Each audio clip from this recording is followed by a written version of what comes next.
Tonight, I have a really decent sci-fi flick for you.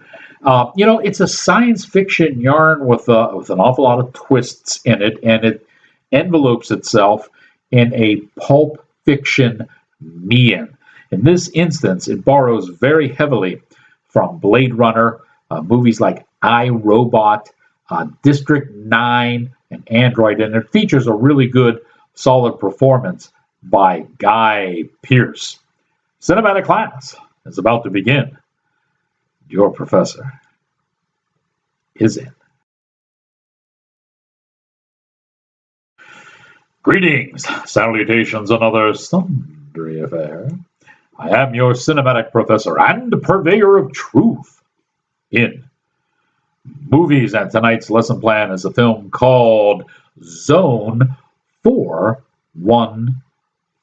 Now, Zone 414 is an area of the city where robots can freely interact with humans. But this interaction is not one of equality. It is definitely a master and servant, with the robots being the servant and the masters being the humans, who can pretty much do just about anything with these robots, and naturally the robots need to comply. It's a situation that is probably unsustainable, as you can tell.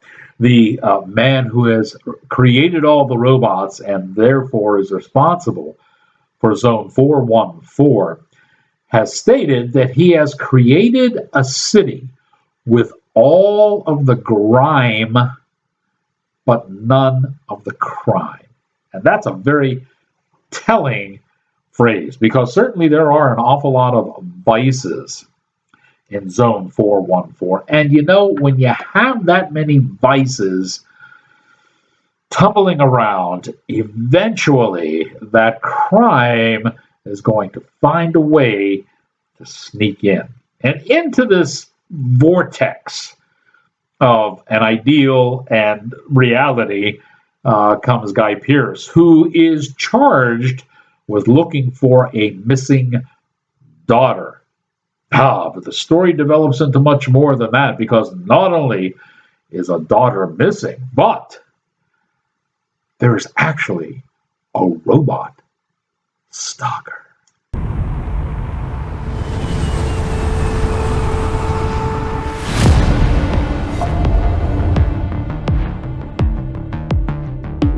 Hello, David. What do you know about Zone 414? My city of robots. My androids. Companionship is rare these days. Not my kind of place. The task is my daughter, Melissa. 3 weeks ago, she went missing. I need you to retrieve her for me. And when you get there, find Jane. She might be my best creation. So unique.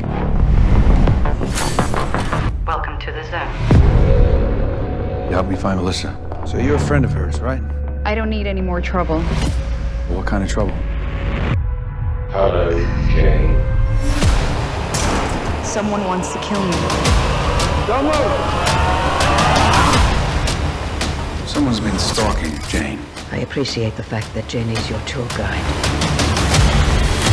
Don't trust her. Vit is paying you to find the girl. Find the girl. Get your money and leave. You look, but you do not see. They can feel pain, in their own way. They scream. I said don't move! You have a murderer in the zone. Stay right there.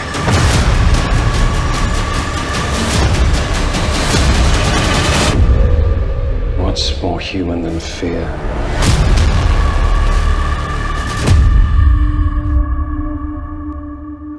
So let me give you some of the names of the people behind this thing. I told you Guy Pearce plays David. He is he's actually an the story, Pulp Fiction stories all follow the same way. He's an ex-cop who was turned into a private investigator because there were some sketchy things in his past as a policeman. Starring along with Pearce is Matilda Lutz, Jonathan Harris, and Colin Salmon, and they all do a fine job.